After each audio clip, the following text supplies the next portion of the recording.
By the end of this video, you will see Jesus and yourself in a way you've never imagined. You'll uncover the hidden teachings that have been buried for centuries, learn how ancient wisdom points to a forgotten power within you, and discover why the story you were told may have been designed to keep you from your own awakening. Prepare to challenge everything you thought you knew about sin, salvation, and your true potential. Imagine for a moment, what if the greatest deception ever told wasn't about history, but about your own worth? What if the real message of Jesus wasn't about saving you from sin, but about awakening the divine spark already inside you? Stay with this thought, because what you're about to hear may unravel a story that shaped the world for 2,000 years, influencing not just beliefs, but the very way people see themselves and each other. The stakes couldn't be higher. For generations, millions have lived under a shadow of guilt, believing they were born flawed, that redemption required suffering, and that the highest spiritual goal was worship, not transformation. But what if that narrative was never meant for you? What if the truth has been hidden in plain sight, waiting for you to remember? Imagine how different your life and the world might look if this hidden truth was brought to light. This isn't just another retelling. These ideas are drawn from ancient texts, suppressed scrolls, and the wisdom traditions that predate and surround the familiar story. Scholars, mystics, and seekers across centuries have pieced together a different picture, one that invites you to reclaim your sovereignty and recognize the light within your own being. This is a journey into the heart of forgotten wisdom, a path that leads not away from yourself, but deeper into your own potential. Here's how this journey will unfold. First, we'll expose the roots of the story of original sin and how it shaped the Western psyche. Next, we'll trace the hidden years of Jesus, those mysterious gaps in the record, and explore what he may have truly learned and taught. Then we'll decode the symbolism of the cross and the deeper meaning behind his so-called sacrifice. After that, we'll unlock the secrets buried in forbidden gospels and ancient mystery schools. Finally, we'll bring it all together, revealing how this knowledge can ignite your own awakening, right here, right now. Pause for a moment. Ask yourself, what if everything you've been told about your own nature was designed to keep you small? Let that question linger as we begin. Consider how stories shape identity, how beliefs become invisible walls, and how questioning those stories can be the first step toward freedom. From the moment you first heard the story of Jesus, chances are it was wrapped in a sense of guilt. The narrative goes like this: you were born with a flaw, a stain called original sin.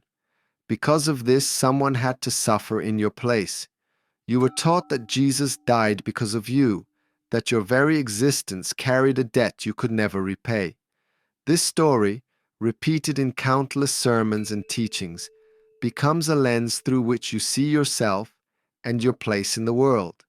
But consider this: where did this idea really come from? The concept of original sin wasn't always part of spiritual teaching. In fact, early communities and mystery schools spoke not of inherent guilt, but of hidden potential. The doctrine of original sin emerged as a powerful tool, not just of theology, but of psychology. It created a sense of unworthiness, a spell that rewrote the collective mind of the West.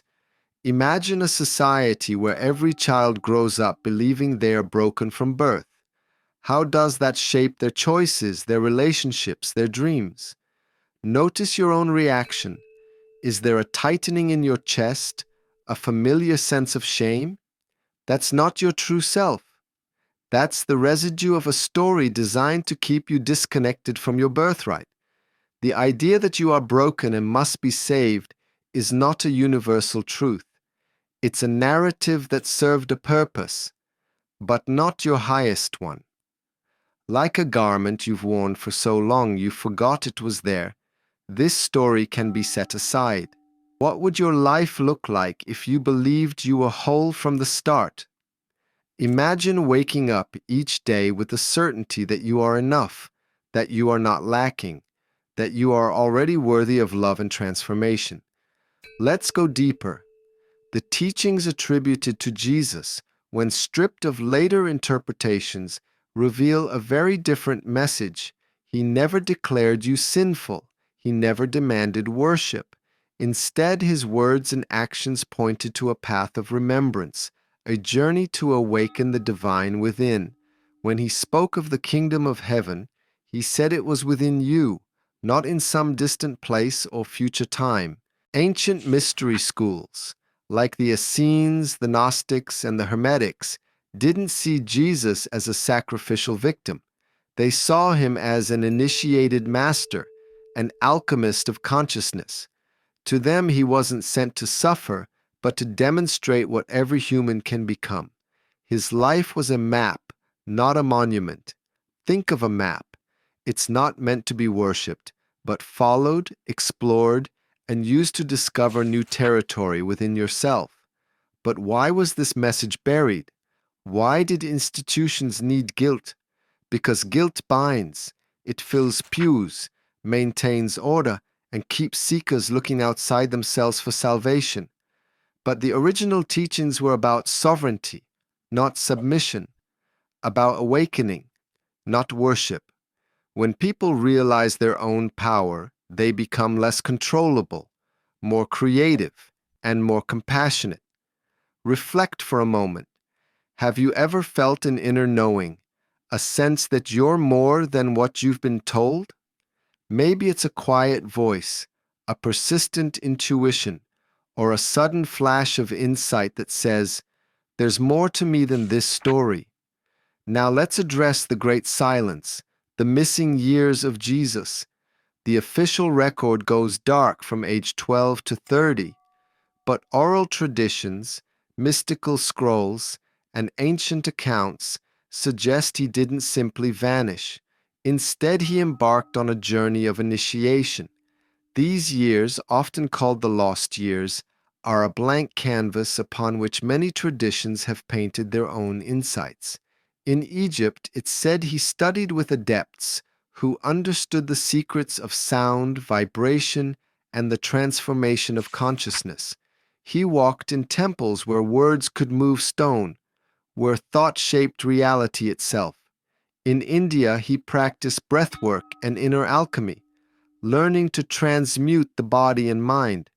These weren't vacations, they were initiations, designed to awaken dormant faculties. Imagine a young seeker traveling across deserts and mountains, learning from sages, absorbing wisdom that would later. What if Jesus didn't travel to preach, but to remember who he truly was? When he returned, he wasn't just a man.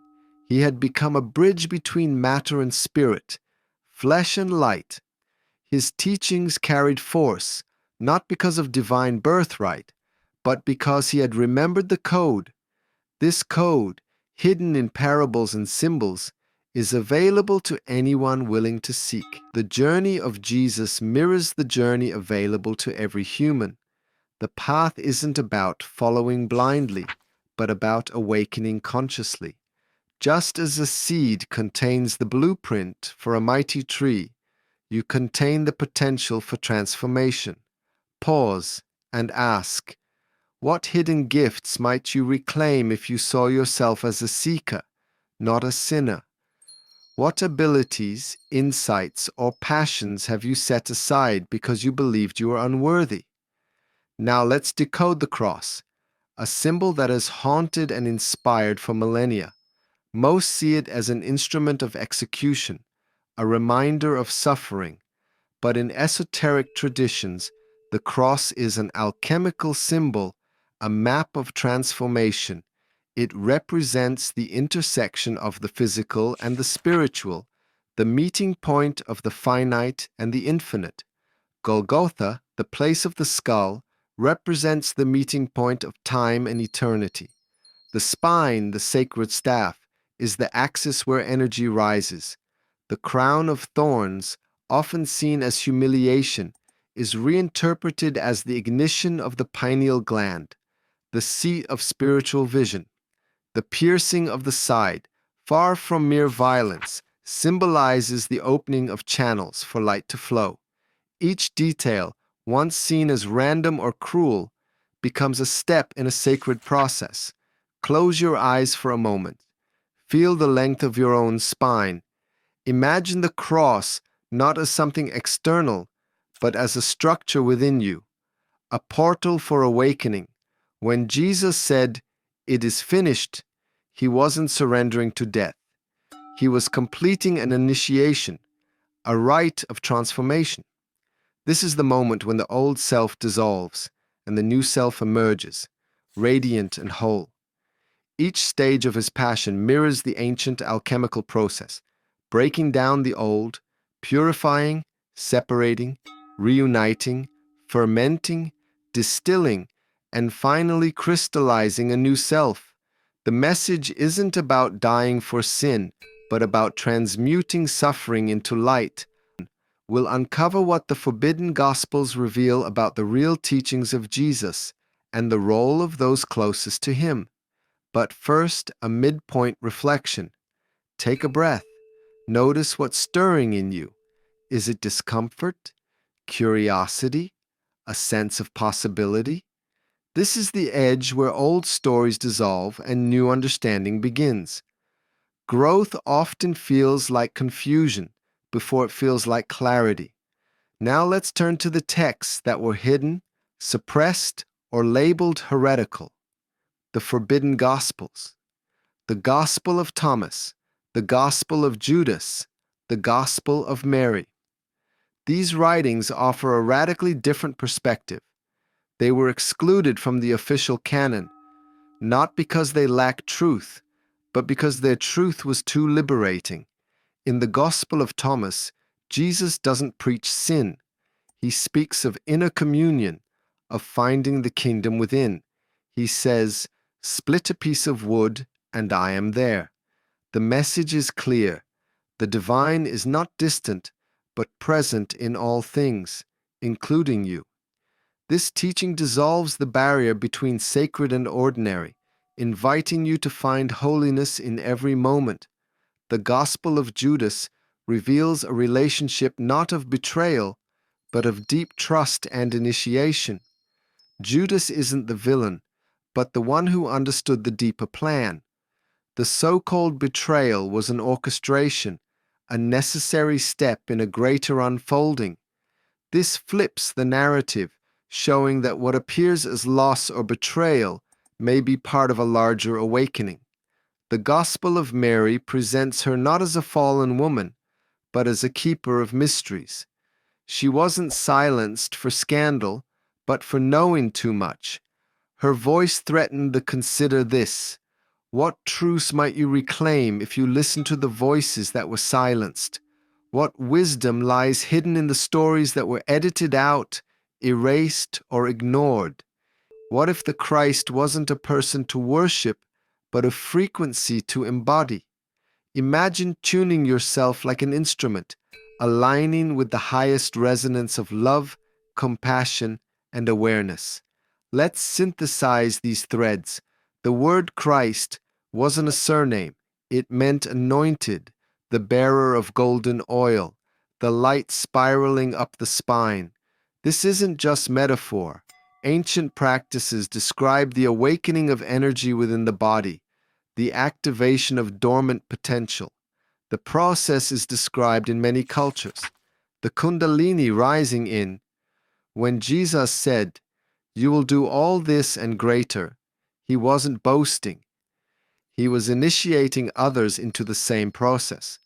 The Christ is not a single figure, but a state of consciousness, a frequency you can tune into. Just as a radio receives different stations, you can attune to higher states of being. Padinere Mani, your cross is not a punishment, it's a portal.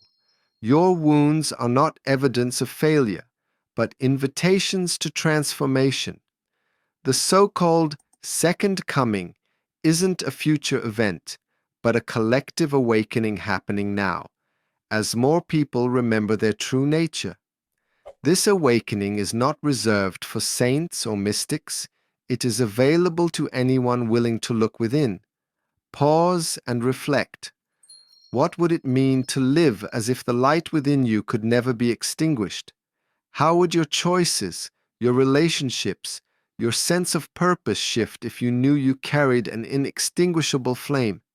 Now we reach the peak, the emotional heart of this journey. For centuries, people have been told they must suffer, that salvation lies outside themselves, that their only hope is in the hands of another. But the real message is this: you were never meant to worship a distant figure. You were meant to remember who you are through the example set before you. The return of the real Christ isn't about a man on a cross.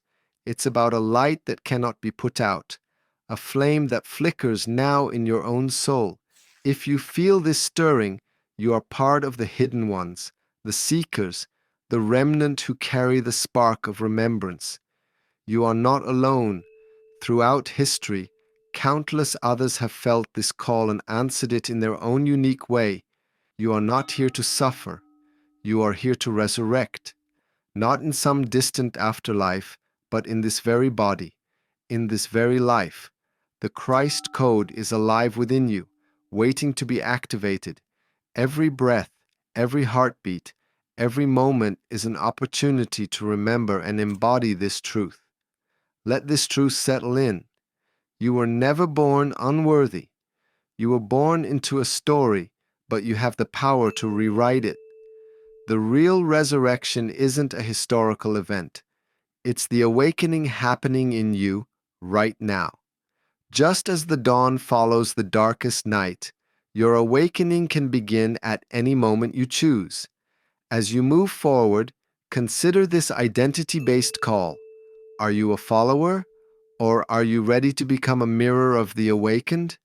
Are you content to repeat old patterns, or will you step into the path of remembrance and transformation? The choice is yours, and every step you take ripples outward, inspiring others to do the same. If this message has stirred something deep within, let it be a signal, not just for you, but for others seeking the same light. Share your intention to remember, to awaken, to embody the frequency of the Christ within. Each act of remembrance strengthens the collective awakening. And if you're ready for the next step, prepare for the next journey. Soon we'll decode the real resurrection, not the one taught in institutions, but the one awakening in your body, your mind, your spirit, right now. Until then, hold this flame. Let it guide you. The story isn't over. In fact, it's just beginning.